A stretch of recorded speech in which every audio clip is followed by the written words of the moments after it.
Hi it's me Nihanth. Welcome to Nihanth B vlogs on talks.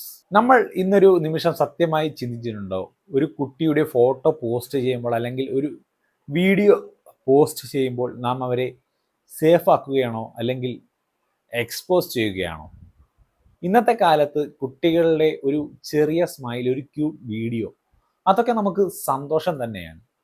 കിട്ടിയാൽ അപ്പോഴേ 10 പേരെ കാണിക്കാൻ സോഷ്യൽ മീഡിയയിൽ പോസ്റ്റ് ആക്കും, അല്ലെങ്കിൽ അത് നമ്മുടെ സ്റ്റോറി സ്റ്റാറ്റസായി കയറുകയും ചെയ്യും. ആ ഒരു പോസ്റ്റ് എത്ര ആളുകൾ കാണുന്നു, എത്ര പേർ ഡൗൺലോഡ് ചെയ്യുന്നു, അത് എവിടെയൊക്കെ എത്തുന്നു?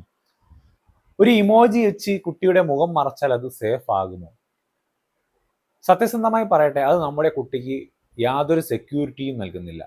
ഒരു മിററിന്റെ റിഫ്ലക്ഷൻ, ഒരു സ്കൂൾ യൂണിഫോം, അല്ലെങ്കിൽ കുട്ടി നിൽക്കുന്ന ഒരു ലൊക്കേഷൻ, അതിൻ്റെയൊക്കെ ക്ലൂ ഒരു കുട്ടിയെ ഐഡന്റിഫൈ ചെയ്യാൻ ആ ഒരു ചിത്രം മാത്രം മതി. പക്ഷേ പ്രശ്നം സെക്യൂരിറ്റി മാത്രമല്ല, ഇതിൽ കൂടുതലായിട്ട് മറ്റൊരു വലിയ പ്രശ്നമുണ്ട്. കുട്ടിയുടെ ചൈൽഡ്ഹുഡ്. ഇന്ന് നമ്മൾ കുട്ടികളോടൊപ്പം സമയം ചെലവഴിക്കുന്നില്ല, നമ്മൾ അവരുടെ മൊമെന്റ്സ് മാത്രം ക്യാപ്ചർ ചെയ്യുകയാണ് ചെയ്യുന്നത്. ബർത്ത്ഡേ ആണെങ്കിൽ പോലും ആദ്യത്തെ ചിന്ത ഇത് പോസ്റ്റ് ചെയ്യണം. അവരോടൊപ്പമുള്ള നിമിഷം എക്സ്പീരിയൻസ് ചെയ്യുന്നതിന് മുൻപ് നമ്മളത് ഷെയർ ചെയ്യാൻ റെഡിയാവുകയാണ്. ഇന്ന് നമ്മുടെ സമൂഹത്തിൽ കുട്ടികളെ വെച്ച് സോഷ്യൽ മീഡിയ കോണ്ടന്റ് ക്രിയേറ്റ് ചെയ്യുന്ന വലിയൊരു വിഭാഗം തന്നെയുണ്ട്. നമുക്ക് തന്നെ അറിയാം അത് ആരൊക്കെയാണെന്ന്. ഒരു കുട്ടി ചിരിക്കുന്നു, കളിക്കുന്നു, തെറ്റ് ചെയ്യുന്നു, ഇതെല്ലാം നാച്ചുറലാണ്. പക്ഷേ അതെല്ലാം കോണ്ടന്റ് ആക്കുമ്പോൾ അവൻ അല്ലെങ്കിൽ അവൾ സ്ലോലി ഒരു പെർഫോമറായി മാറുകയാണ്. അവരുടെ ജീവിതം, അവരുടെ എക്സ്പ്രഷൻസ്, അവരുടെ ഇന്നസെൻസ് പോലും ഒരു ഓഡിയൻസിന് വേണ്ടി മാറ്റപ്പെടുകയാണ് ഉണ്ടാകുന്നത്. ഇതിനെ തന്നെയാണ് ഇന്നത്തെ ലോകം വിളിക്കുന്നത് ഷെയറിംഗ്. പേരൻസ് ഷെയർ ചെയ്യുന്ന കോണ്ടന്റ്. ഒരു ചോദ്യം, പോസ്റ്റ് ചെയ്യുന്നതിന് ആ കുട്ടിയുടെ കൺസെന്റ് എവിടെയാണ്? 18 വയസ്സ് വരെ ലീഗൽ അതോറിറ്റി പേരൻസിന് തന്നെയാണ്. പക്ഷേ അതുകൊണ്ട് കുട്ടി നമ്മുടെ പ്രോപ്പർട്ടിയാണോ? അല്ല. കുട്ടി ഒരു ഇൻഡിവിജ്വലാണ്. അവർക്ക് അവരുടേതായ ഫീലിങ്സ് ഉണ്ട്, അവരുടെ ബൗണ്ടറീസ് ഉണ്ട്.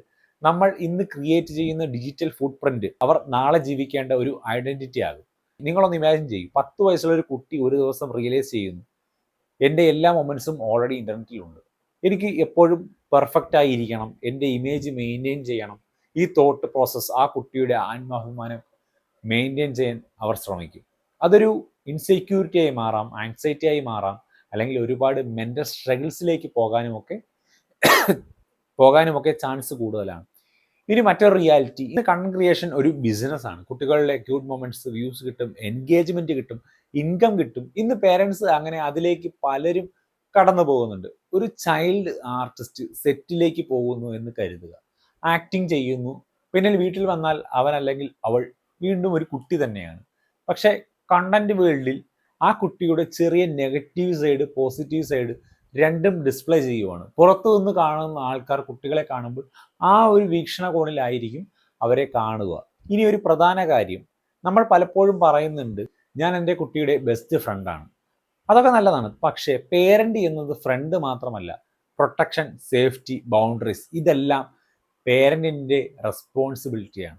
നമ്മൾ തന്നെ ബൗണ്ടറീസ് ക്രിയേറ്റ് ചെയ്യാത്തപ്പോൾ നാളെ കുട്ടിയെ ബൗണ്ടറീസ് പഠിപ്പിക്കുന്നത് എങ്ങനെയാണ്?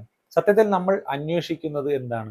ലവ് ആണോ, അല്ലെങ്കിൽ വാലിഡേഷൻ ആണോ? ഒരു പോസ്റ്റ് ഇടുമ്പോൾ ലൈക്സ്, കമന്റ്സ്, അതൊക്കെ നമുക്കൊരു ചെറിയ സന്തോഷം തരുന്നു. പക്ഷെ അത് നമ്മുടെ കുട്ടിയുടെ ഫ്യൂച്ചറിന്റെ കോസ്റ്റ് ആണെങ്കിൽ ഒന്ന് ചിന്തിക്കണം. നല്ല പേരന്റ് ആകാൻ സോഷ്യൽ മീഡിയയിൽ പ്രൂവ് ചെയ്യേണ്ട ആവശ്യമൊന്നുമില്ല. നല്ല പേരന്റ് ആകാൻ കുട്ടിയോടൊപ്പം പ്രസന്റ് ആയാൽ മാത്രം മതി. അവരെ കേൾക്കുക, അവരെ മനസ്സിലാക്കുക, അവരെ പ്രൊട്ടക്റ്റ് ചെയ്യുക, അതാണ് റിയൽ പേരന്റിങ്. ടെക്നോളജി മാറും, ട്രെൻഡ്സ് മാറും, പക്ഷേ കുട്ടിയുടെ ചൈൽഡ്ഹുഡ് ഒരു പ്രാവശ്യം പോയാൽ അത് തിരികെ വരില്ല. അതിനാൽ അടുത്ത തവണ നിങ്ങൾ ഒരു കുട്ടിയുടെ പോസ്റ്റൊക്കെ ചെയ്യാൻ പോകുമ്പോൾ ഒന്ന് ചോദിക്കൂ, ഇത് എൻ്റെ സന്തോഷത്തിനായിട്ടാണോ, അല്ലെങ്കിൽ എൻ്റെ കുട്ടിയുടെ നല്ലതിനായിട്ടാണോ? Thanks for watching this video and by.